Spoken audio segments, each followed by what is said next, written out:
kinuwento niya ang kanyang personal health condition na galing daw sa tobacco. Clearly indicating na balak niyang i-veto. Di ko alam. Kwento-kwento lang naman. So, eto tayo. 5 months, barely 3 days, just before the weekend na matatapos ang term ni President Duterte sa pinadala.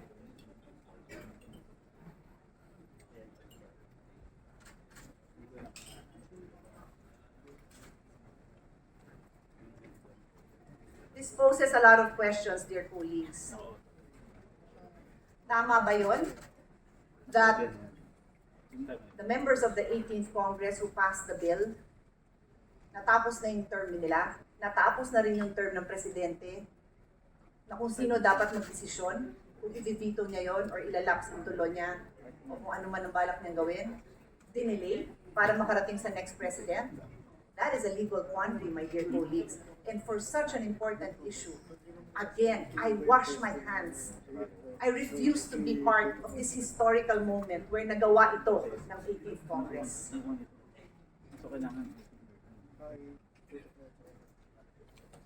I move on now to the substantial issues.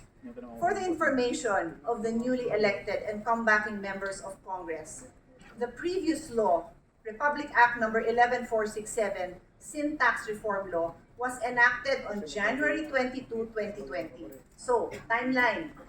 Nag-start ang 18th Congress, July, in the 18th Congress, already know this matter is very close to my heart. And I hope in the opening of the 19th Congress, it will also be close to your heart.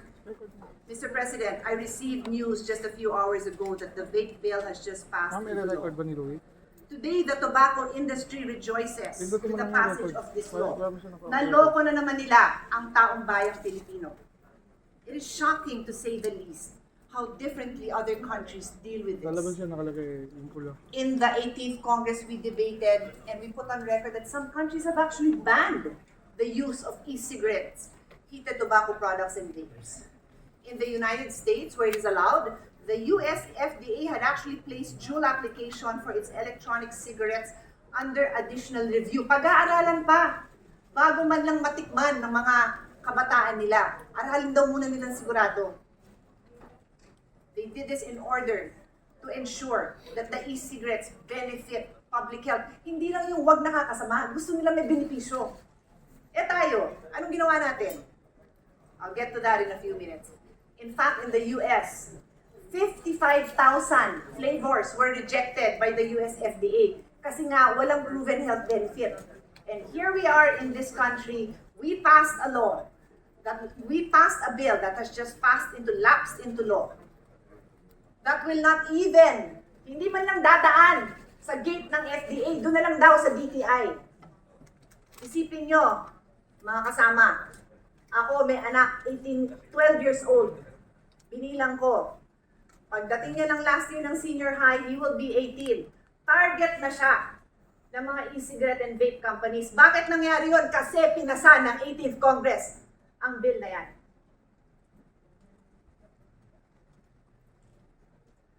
You know, dear colleagues, I felt a glimmer of hope during the SONA yesterday when the President repeatedly emphasized that science will be a cornerstone of his administration's programs sa agriculture, sa health, and education. I thought this meant that the vape bill was vetoed.